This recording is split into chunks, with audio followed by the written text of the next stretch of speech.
Je m'appelle Céline Julien, je viens de France, de Cahors, dans le sud-ouest de la France.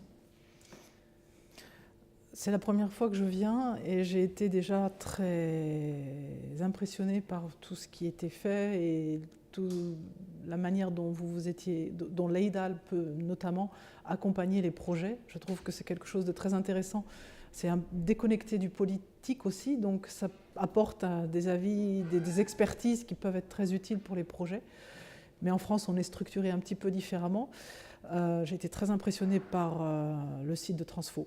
Je trouve que c'est un projet qui a un potentiel énorme, quelque chose qu'il faut sûrement mixer entre du public et du privé.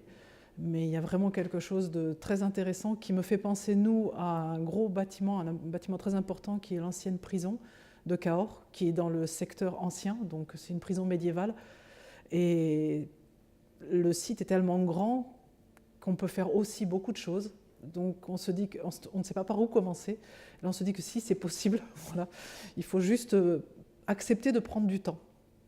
J'ai compris que ce n'était pas toujours très facile avec les différents collectivités de pouvoir faire évoluer le projet, qu'il fallait défendre à chaque mandat, il fallait défendre le projet. Après le travail qu'on a mené hier, il me semble intéressant peut-être d'impliquer un peu plus la partie business des entrepreneurs qui pourraient apporter peut-être des éléments plus concrets, plus rapidement, ou en tout cas permettre de stabiliser peut-être un projet. Je pense qu'aussi il faut une équipe dédiée, à mon avis, sur le site, qui puisse faire vivre le site, qui soit présente.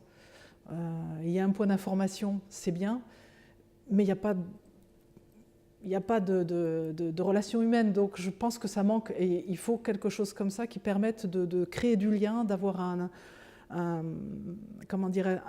point de vue qui coordonne, qui permette de mobiliser, de fédérer.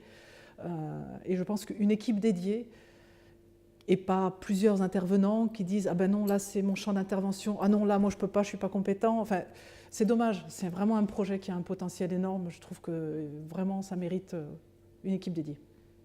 Vous avez la chance d'avoir le canal avec un circuit de vélo ou à pied. Je crois qu'il y a un travail qui peut être fait autour de l'itinérance. Alors culturel, oui. Touristique, oui. Ça peut être une destination à proposer. Il y a un potentiel, je pense. Le tout, c'est de mettre tout le monde peut-être autour de la table et de voir comment on peut, peut-être de manière temporaire au départ, et puis après de manière de plus en plus pérenne, occuper le site avec peut-être une sorte d'étape en fait sur un cheminement, donc qui relie peut-être plusieurs lieux qui soient au bord du canal pour faire découvrir le territoire. À côté de Cahors, à Toulouse, on a le canal du Midi.